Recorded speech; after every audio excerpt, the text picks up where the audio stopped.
This is snacks vending machine. So now we are showing contactless feature.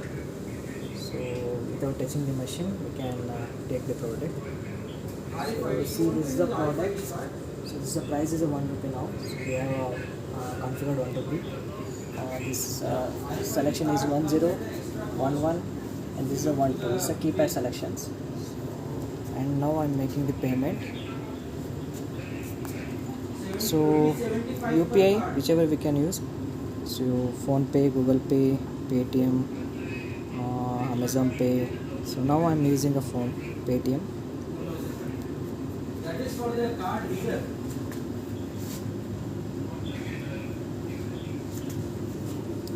Now I'm putting the amount.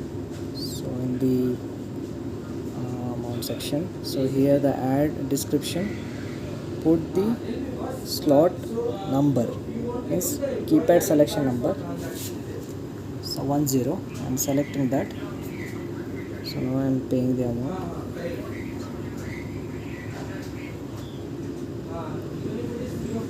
So payment is successful. So machine taking the selection 10. Then only thing required basically, as I understand, is maybe